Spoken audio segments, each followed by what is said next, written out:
It's the weekly 30/30 trading list on the ASX. We're reviewing the 30 best momentum companies over the last quarter and those that have had the best improvement in the last week. Gary Gullah has been through the whole list and pulled out the best trading companies to look at, also the best setups, and to help us understand where the best trades come from. Good morning, Gary. How are you? Yeah, I'm good, Chris. Now, you've been through the list. If we start with the momentum list, are you seeing any macro changes come through or anything stand out that you really want to point out? Probably the only thing that stood out to me was I think there was only I can only find about two mid cap I was going to say two large caps, but I don't think there's even, there might be one large cap in there and one mid cap in there, and the rest of them are all pretty small. So, which might be indicative too. Obviously, we've seen here the big cap to run for a while. Mid caps are sort of been playing ball recently, and then we've just started to see some emergence in the small caps as well, which can be sort of how the market normally works as well, and then should be a warning too as well, Chris, as well. Sort of know that once you start filtering through the smalls, you sort of you're at the riskiest sort of end of the market as well. You're sort of starting to. So for me, that's I probably thought that was most interesting. Not so much bottom of the barrel, just the sort of just basically the end of the cycle. So we know that the leaders, the big caps sort of tend to lead initially, and obviously a few of your sort of stronger sort of growth stocks as well. They sort of show that strength sort of early, and that's where the money goes early as well. And those sort of strongest growth stocks that have sort of held up the best, and usually it's sort of top 50 as well as sort of where the money, institutional money will go into those pretty quickly. But then as the market gets a bit of confidence, you start to see the mid caps run, and then you can see small caps. So seeing sort of small caps sort of pop and having pretty big moves, that's kind of that should be sort of towards the tail end of the market cycle here. So just, obviously they're emerging here, obviously, because inflation is starting to ease. That's actually obviously good for the small caps there. So not saying it's going to end here with small caps, but definitely maybe small caps can sort of can run a few more weeks here yet as well. So even some of the big caps might run a bit longer as well. I think what you'll see here is some of these big caps, and we've already started to see it here with the Rio BHP Fortescue. They've pulled back quite a bit here.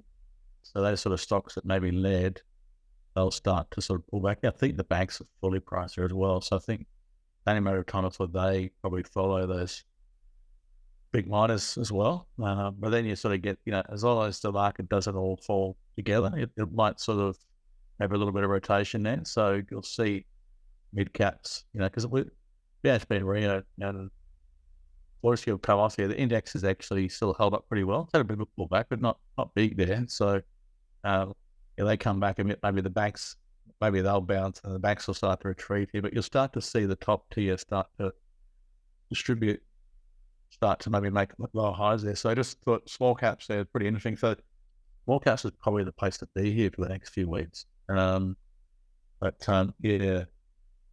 noticed on number one on the list was just interesting, because I thought, what is that fat fish? But I just realized it's a venture capital in the crypto Bitcoins space. So with everything going on in crypto at the moment, that's obviously why that's sort of run here. Not sure I'd be chasing that personally. It's no real sort of construction there, the trend there. So anyone on there which has been on the list for a few weeks now is that Titanic. Maybe featured it the last 2 weeks, Chris. Actually, it's been on the list. We talked about this little congestion here, saying that, you might obviously there's been pretty strong volume through here. So you're looking for those sort of stocks that do have the sort of strong volume burst, then have you a little bit of a breather there. So there wasn't too much sort of selling in here. Volume definitely came back in on the buy here. Did dry up here on the sideways. So we've seen that little sideways shimmy as well through there. That's often not a bad sign here. That's the sort of tightening up just under the high. And then we've gone through that there. So that's not a bad little signal there. It's a little bit of B-wave break, but a small little VCP in here. But again, still a small name. NDR number 7 on our list. Just probably got this on the list. There's nothing sort of, apart from our first high low in here, there's nothing obvious in this list there. I think for me was that looking at the weekly, bit of a drawn out long term. This is pretty corrective through here and then having a bit of an impulsive move. So has sort of gone to a new high here as well. So I just sort of thought, oh, maybe just add this one to the longer term watch list just to sort of see what happens there. But no real sort of good trade in there. Similar to sort of, I think, EPH, sort of similar there. Just had a nice burst on volume there, but a bit like IMU there, just had a lot of selling in here on the way back. So that's what I prefer to sort of see the volume dry out. So when you see the volume, it can still rally again. As we've seen, it's had a nice recovery here again, but we're still seeing pretty heavy volume through there again as well, Chris. So normally they sort of, the ones that really kick on have that strong burst like this, but then when they pull back, the volume, you might get one day of selling, and then it dries up. It doesn't tend to have the heavier selling there. And although this has actually had a nice recovery in terms of volume there on the next burst, that's kind of healthy. But the selling's pretty heavy as well. So one to keep an eye on there, but not the classic sort of A-class sort of setup there. One that's been pretty firm here on the list for a while is CU6. I think we featured it a couple of weeks. It was on there last week, but there wasn't sort of anything obvious technically there. We can see here, this is, again, that sort of Kalamagi, one of the strongest stocks on the board here, just hugging the 10-day average. So we know the sort of strongest stocks will sort of hold that 10. So every time they pull back to the 10, Kalamagi is looking to add those strongest names. You can see it's just been hugging the 10 the whole way through here. So getting a bit long in the tooth now, but still not seeing any selling. So as we know, they can last a bit longer than we think. But good lesson there in terms of looking at study those sort of stronger names, holding those sort of those moving averages in place. EVS is sort of one that I saw, just a little bit of a volume burst in here, a little bit of a tightening up here, bit of a pop there, but still a bit of a small name. So again, just another small one. IMU was sort of one that we've mentioned before, bit like the sort of the MDR we were sort of highlighting there, just not sort of showing the right good volume on the way up here, but then we saw pretty heavy volume on the sell side here as well. So definitely saw some selling coming in. Again, had that burst of volume, but then we're seeing the sort of stronger selling here. So has sort of kicked on here, so good volume. So it does look like a little nice ABC in here, a little BCP tightening up. I noticed the little BCP in here, so the volume had dried up here. But yeah, so this looks okay here, but hasn't really, got going. But yeah, look, maybe it can do.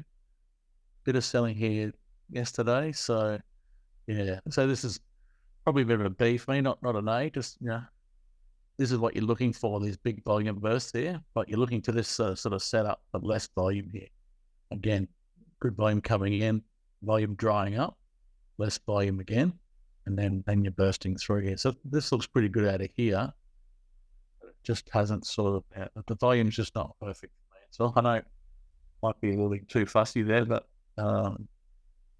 protect the capital, make sure we're trading in the best setups. AWC was one that I thought was pretty good here, Chris. I did actually sort of one I missed there. Actually, it was on my radar. They actually did have it on my little BCP list, but I got fully invested, so wasn't one that I sort of add to there. But look at all this volume down here. So stock's been trending down for quite some time here. So if we look at the weekly setup there, you can see this is a pretty nasty downtrend. But then we're seeing all this volume down here. So we're sort of almost seeing these sort of heavy volume as, is exhaustive type behavior. Basically, sort of everyone, watch it go down, then finally give up on the stock. And then that's usually when buyers sort of step in at the same time. So that's what's happened here with AWC, big volume there. And then we sort of started to see this build here. we don't want to be touching stocks until they start moving to new highs. So start breaking above some old highs. So see how this sort of had some good volume through there. Started to break above, swing high. So, okay, we're starting to break some highs. We're starting to get some volume there. Possible change of character and good volume behind it. Then we saw a really nice volume burst again up into that high there. And after that there, see how the stock just really tightened up here. Nice little VCP in there. Really, really tight price action here. Sort of volume sort of dried up as well. I think we'll sort of tighten up in this too here. And then look at that little burst through there. This, you get something like this. And people might ask, how do you sort of trade this sort of little tightening here? What you want to do is actually sort of see how that last day was high of 91 and a low of 89 cents, like a 2 cent, really, really tight range. So, you're looking for it to break above that. So really, if you drill into the short term here, maybe you can go into like a half hourly there. You're looking for it maybe to break, like one of these highs here, break above here. So, we sort of see, okay, if it sort of breaks through the top side, it's really, really tightened up here. Like we say something like 92, but hits 92 and a half, basically bang, which is usually seen a bit of a spike here. Bit of a pullback and then go again, but these are the type of sort of signals you can sort of set up there. So you can kind of automate it. You can sit there and watch it, then try and jump in, or you can basically put an automatic order as well and just try and buy it into that price there. So I'll often do both. I'll often sort of have a little set order in there. If it hits a certain level, to buy it up to maybe another limit, or maybe another cent, or maybe 7.5 something. And then you can buy some yourself as well. But yeah, this one looks pretty good there. Sort of remind me a little bit. Remember that Elders had that little tight consolidation there. Finally sort of broke out. Probably a little bit underwhelming the move there. But the AWC's had a much better move for me, talking about going from sort of 92 cents up to $1.15. So, 20 odd cents on 90 cents. That's pretty decent move. So you're looking at 25% or something. So that's only in 2 or 3 days. So that's what you're looking for, those little tight patterns there. The other one there I saw is EYE, just to put this on the watch list, just because it's had a bit of a big burst here. Now we're getting a bit messy there, but maybe want to see some sort of consolidation there, a little VCP or something, but just one to sort of keep an eye on there, just because we did see some pretty healthy volumes come out of this range here and drive it up. Had one little bit of selling there. Volume did come back in again, so that's always a good sign. But probably want to see this tighten up here, consolidate there, but one to keep an eye on there. That was sort of me for the momentum list. What else we got there? Okay, so looking at the launch pads, looking at the weekly, so ICI was number 2 on the list, so eye candy. So pretty good volumes there, bit small here. Has broken above. The thing I like about it here was there was kind of exhaustive type volume down here earlier, and then we sort of come back for a retest, a little bit of a false break, and then started to cut through it, and we had some pretty good volume through here. So hard to trade this one here. Probably one just again add to the watch list there, just sort of keep an eye on it there. Number 4 on the list is Boss Energy, BOE. Now last week, Chris, we had I think 3 of the, or probably had more actually. We probably had 4 or 5 names in the launch pad there last week, which were uranium names. So we had Paladin, and Boss, or BOE. Had some really, really strong moves on those. So I was lucky enough to sort of get on the back of 1 or 2 of these names. So BOE, really, really nice, consolidation there, really sort of tight. So this is, again, just really strong trend here. Looking like it's really, possibly looking a bit long in the tooth there, but then it just has this little counter trend there, like a little bit of a flag in there.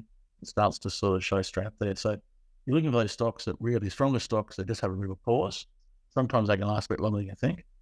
Then we sort of started to see this breakout here. So this was a really good trigger here, breaking through this sort of B wave here, because then we sort of, this is lower high, lower high, lower high in here. Now we're finally breaking out there, and what did we see? We saw some pretty good volumes there too, Chris. So might have got an early break here. Oftentimes it can get a little throwback, then it's kicked on there. Some pretty decent move there. I think Paladin was on the list at number 9. So again, similar, really that was probably a better VCP in here actually. Again, this is pretty flat after a pretty impulsive move, going pretty flat. Definitely saw some volume sort of coming back in here. Definitely some volumes sort of coming at the low here. And the whole thing just sort of tightened up in here as well. Once we sort of broke above this level here, basically broke above 102. Looks pretty positive there. We're seeing some good volume there as well. So look at these sort of stocks here. On the daily, they're looking pretty high here, but the weekly setup there, that's all pretty impulsive there. So you can see a consolidation like that. You can get a decent move out of these things. So I think the POE, look at that. And Bannerman there was again like tightening up there, breaking up on that move as well. So pretty bullish sort of setup here. So still might keep going these things. So got to tighten up a little bit. I think I traded some into heat. I've sort of held some as well. So that's the way to trade. I mean, I think EL8 was on the list as well. Might have been number 20. I think AAC, I think, AEE on the list. Deep Yellow's on the list as well. So if you remember that last rally off the lows there in uranium, I think your list picked up that show of strength earlier as well. We traded some of those names.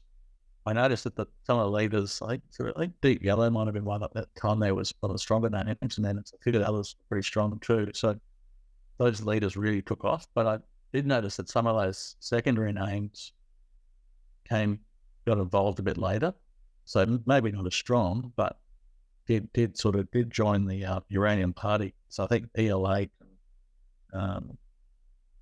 a couple of sort of small names did sort of get involved here. So it's just interesting to sort of keep an eye on those as well, because they're sort of, they're looking right to EL8, Deep Yellow as well here. So just probably want to see some sort of, these are stocks to sort of keep an eye on here, because they're sort of definitely been leaders here, still showing some strength there. You might get some sort of consolidation pause there, but they've had a pretty good run here now. So you probably just got to watch them, see if they don't have a pause at some stage. You don't have them sort of chasing them up. They've already had a big pop there. What else we got on the list there? Number 6 on the list was BIT, which is Biotron. So bit of a VCP sort of watch for me. What's happened with my iris there? Thinking about it, but again, sort of pretty good volume there on that sort of rally, and then but basically a bit of a pause in the stock here. So they get a new high there, but the whole thing sort of tightened up here, starting to sort of push on here as well. So this is one just to sort of keep an eye on for me. Was a little bit of a VCP in here, a little bit of a break, but volumes are okay. Pulling back a lot of volumes. They're still holding up okay there. So nothing too negative about that so far. So that does look okay to me. Was pretty surprised to see this one on the list, Chris. SGR. So what's the character is like a photo. It develops in the darkness. So yes, the star might be coming out of the darkness there. Definitely some decent volume there in the last 3 or 4 days there. I did see one, might have been Livewire, had the top 13 picks for the year. Someone actually had SGR at least, which I thought was a bit of a shock there, but basically saying that cash backing is around about 80 cents or something, but still a lot of people that are concerned about the casino business. The casino business is kind of broken now. So, but yeah, definitely some price action there. So, some volume there.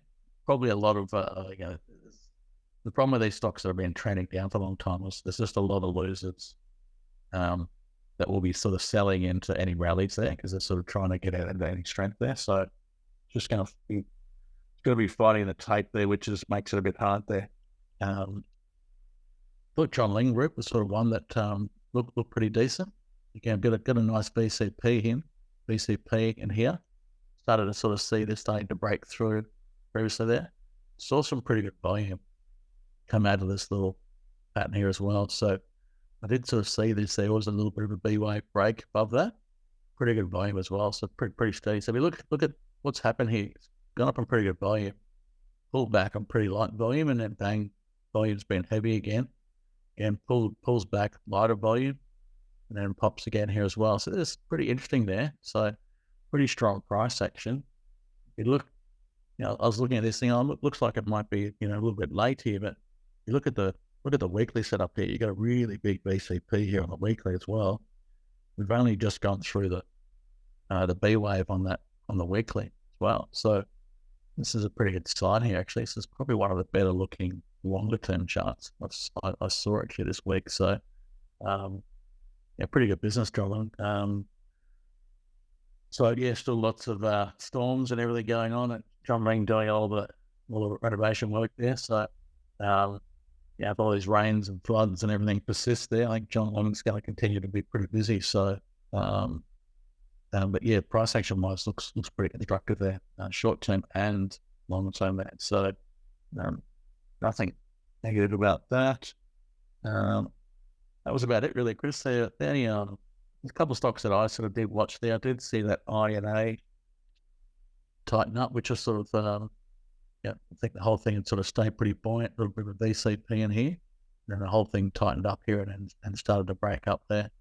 Had a bit of a break up out of this sort of pattern there. So it's similar to that John Ling, and it's sort of coming out of a weekly VCP as well. So sometimes these weekly setups there can have sort of bigger moves there. So I thought that looked pretty good. And the other one that I saw, the VCP, was ORA. So bit of a forgotten sector, the old packaging, a little bit on the nose there. But one thing which did happen here is that obviously it's had some bad news there, got carded there. And then, the reason you don't buy sort of lows, Chris, is they can take a long time to develop. And ideally what you're looking for there is a series of high lows. So I'm looking at this 0, 1, 2, 3 pattern in particular. So really sort of want to see stock use up a bit of time, so find a low, get a second higher low, third higher low, fourth higher low. So just start sort of building there. We can see here that this whole thing's just tightened up in here, a little bit of a triangle. You can see all that moving averages all converging. We're just starting to pop out little BCP here as well. So volume okay. It's probably not the most exciting stock, as in growth momentum, but definitely the right sort of price characteristics as well. But it's a good lesson as to why, jumping in front of these sort of stocks that are on their knees is sort of not the way to go. You really want to be sort of waiting for them to base and develop there. On your list there, actually, I know Resume was on the list there, number 17. So it's had a bit of a pop this week. We can see that this is exactly what we're talking about there. So it's sort of got a low here, come back and retest the low, and then a nice bounce here, but then we've come all the way back again. First higher low, second higher low, third higher low. So you might be better off just waiting these stocks to develop a few high lows first, then sort of come in and then catch the meaty part of the move. So unlike me, who's just sat in here the whole time, pretty much what this sort of false breakdown here, and been holding this for like 3 months there. So even though it's my biggest posse, and it's obviously doing it right now, I've sat through. This is why I didn't trade. Normally I sort of, if I see a stock really run hard, say 3 to 5 days in a bit of a hot run, I'd probably sort of try and trade some of it. But I've just sat with this one here. But it's a good lesson for me is that, probably would have been better off just sitting and watching this one there. Now I could have just bought the first little, I could have just bought here, 2303, which is probably not that much below my average entry price. But yeah, that's my little tidbit for the day. Nothing too motivational. The only thing I sort of just on that one on red.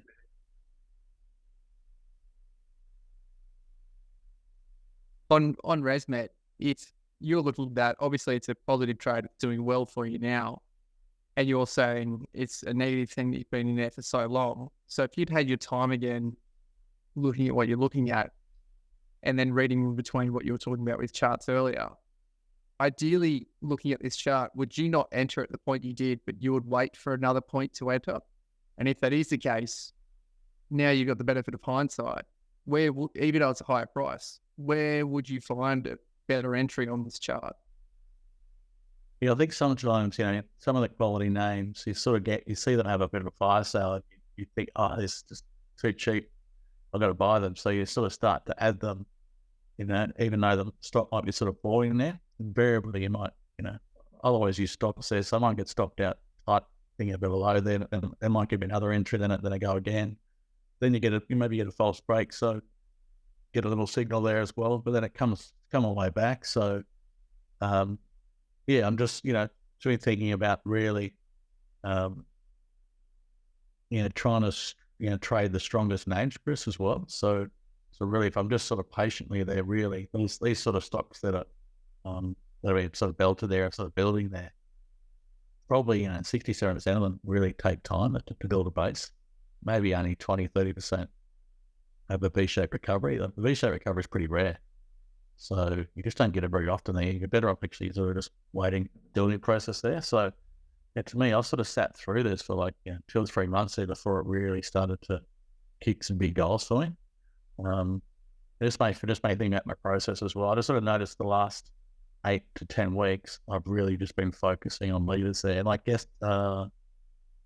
And yesterday, day before, the market was off 50 points. I'm 100% invested. Every stock I'm on is in the green. So I thought, okay, well, I'm obviously, where I don't think that would have been the case a few months ago. I would have had a bit of a mixed bag in that. So trading the strongest names, the stocks that are sort of showing the strongest relative strength there, and setting up pretty bullish sort of setups there. So I just know my performance has improved heaps from the last 10 weeks, just focusing on the stronger names, not trying to come in too low here. Just so really just and if I see any sort of weakness there, that looks tight and stuff there, like nice. But it's just for me, it's a good lesson there. Sort of like a lot of the stocks that have built quite nicely this year. I'd say 80% of them probably built that, that 0, 1, 2, 3 pattern. That's sort of built high low. So you're better off waiting there. Because I've ended up tying up 20% of my capital for 2.5, 3 months there without it really having much of a gain. So that could have been working somewhere else, but in some of the stronger names, catching some of the stronger moves. But So look, in the end, it might end up being one of the better trades for the year, but still sort of to me, just remind me of the process there is sort of like if really got to stick to those stronger names there. And, when I sort of look at my, in terms of the process you build, my review process there, and looking at the type of trades you're taking there, but those sort of, this is probably a bit of a B type of entry there, because we're definitely not above the 50-day moving average there. Whereas you look at that there, it sort of found a low, first high low, second high low. Now there's sort of the third high low sitting above the 50 as well. So that's sort of like, that's, and then at this stage here, the sector starting to recover, show some strength as well. We read CSL would have been running, so we know the sector's getting some legs. We're out to over the 50. Price action volume's pretty constructive, done a bit of building, you got a bit of time. So all the ducks all line up there. It's just a much better, this is a much better trade here buying this day than maybe the false break here.